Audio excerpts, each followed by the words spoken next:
So it's April 4th, 2018, and this is one of those no news is good news days. Um,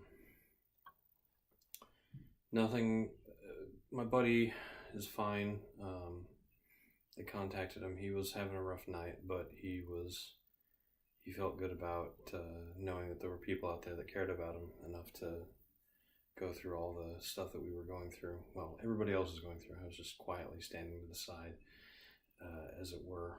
So, but it sounds like he's had a better day, and I thought I was zoomed out, but I guess I'm not. Yeah, and then today was just basically a pretty boring day. Darn it, this isn't. Okay, there we go. That's a better. Okay, centered now. Tonight I'm going to stream again. We'll see how that goes. I'm probably going to be streaming Gundam Breaker 3.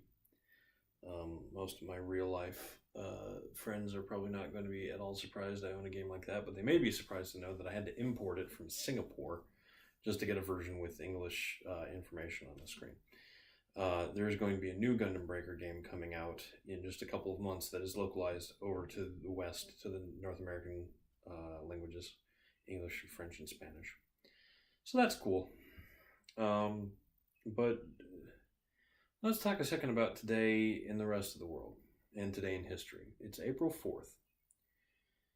And April 4th is the day Martin Luther King Jr. was assassinated. The Reverend Martin Luther King Jr., I think, is his proper title.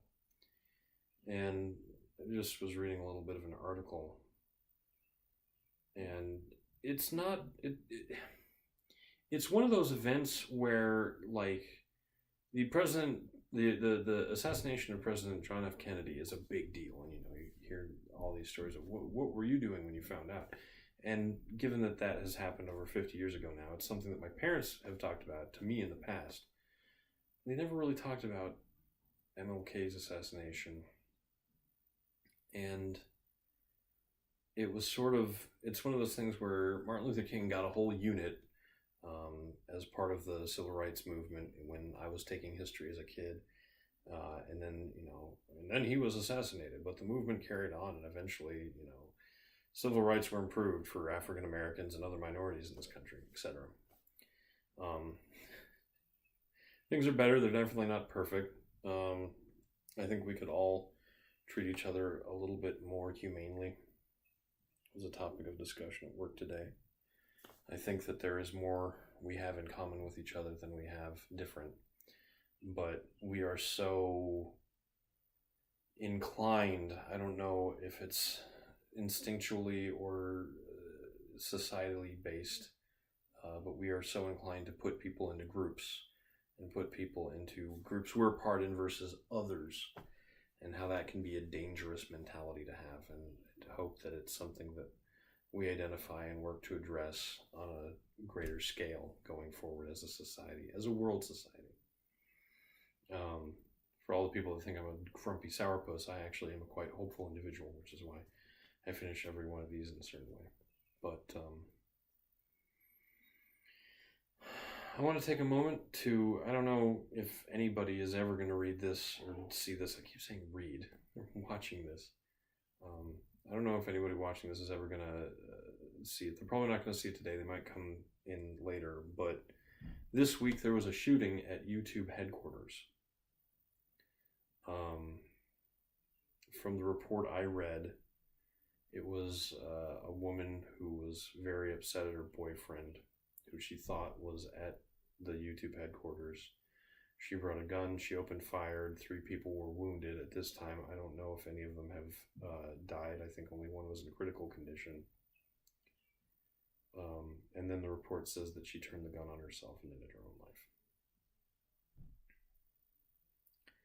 And I feel sorry that things got that bad. I feel bad for the shooter who felt like things were so bad that she needed to do that. I feel bad for the boyfriend. I feel bad for any of the 3 people who were wounded by stray bullets. And I feel for all of the people who suddenly had their day plunged into fear by this sort of event, and that's something that can cause permanent emotional distress when you think you're in a completely safe environment and suddenly you realize you are not. That has a dramatic effect on people. And I hope that everybody over there gets through it, and I wish them the most wellness I can.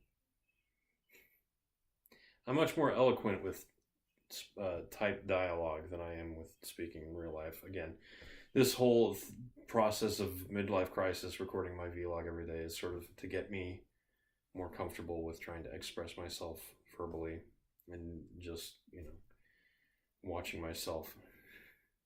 It's a bit like talking to a mirror for 5 to 10 minutes.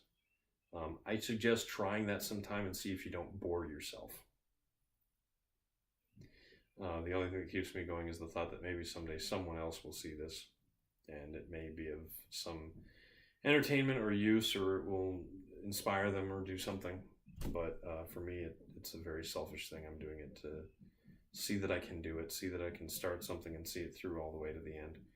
And thus far, I've managed to do so for a month and a half. So, only 315-ish. I don't know how many more days. I don't think about it in those terms. And I'm bad at math in general. Anyway. I don't really feel like rambling on that much more, and I've already hit my 5 minutes, so I guess I'll just call it here. Some days it's best to just have nothing happen. Certainly, nothing would have been better than the assassination of JFK or MLK, and certainly nothing would have been better than a shooting at YouTube headquarters. But for all of you out there, I sincerely hope that you feel as I do, and tomorrow will